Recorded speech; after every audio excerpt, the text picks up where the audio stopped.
Hi friends, எல்லோரும் எப்படி இருக்கீங்க? ரொம்ப நாள் ஆச்சு வீடியோ போட்டு. நிறையா பேர் சப்ஸ்கிரைப் பண்ணிகிட்ருக்கீங்க, ரொம்ப நன்றி. இன்றைக்கி என்ன சொல்ல போகிறேன்னு பார்த்தீங்கன்னா, நம்ம முன்னேறதுக்கு எது தடையாக இருக்குது அப்படிங்கிறதான். உண்மையை சொல்லணுன்னா நம்ம முன்னேறதுக்கு வந்து நம்மளோட எண்ணங்கள் தாங்க தடையாக இருக்கும்.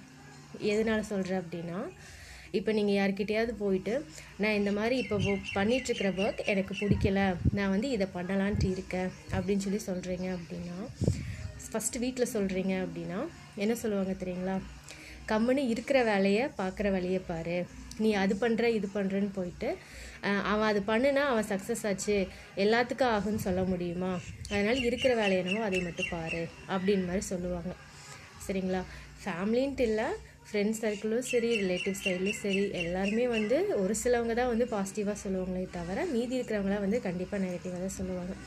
அப்போ நமக்கு என்ன தோணும்? ஒரு வேளை இப்படி தான் இருக்குமோ அப்படிங்கிறது தோணும். பட் நம்மளுக்கு அப்படிலாம் தோணவே கூடாதுங்க. நம்மளுக்கு எது பிடிச்சிருக்கோ அதில் முழு முயற்சி பண்ணி நம்ம அந்த ஒர்க்கை வந்து பர்ஃபெக்டாக பண்ணோம் அப்படின்னா கண்டிப்பாக அதில் நம்மளுக்கு சக்ஸஸ் கிடைக்கும். இது எல்லாத்தோட லைஃப்லேயுமே நடந்திருக்கு. ஸோ உங்களுக்கு எது பிடிக்குதோ, எந்த ஒர்க் பிடிக்குதோ அதில் வந்து ரொம்ப சின்சியராக ட்ரை பண்ணுங்கள். கண்டிப்பாக அதில் சக்ஸஸ் கிடைக்கும். எனக்கு அப்படி நடந்திருக்கு, உங்களுக்கும் கண்டிப்பாக அப்படி நடக்கும். என்னோடய ஸ்பீச் உங்களுக்கு பிடிச்சிருந்துச்சு அப்படின்னா கண்டிப்பாக லைக் பண்ணுங்கள், ஷேர் பண்ணுங்கள், சப்ஸ்கிரைப் பண்ணுங்கள். நன்றி, வணக்கம்.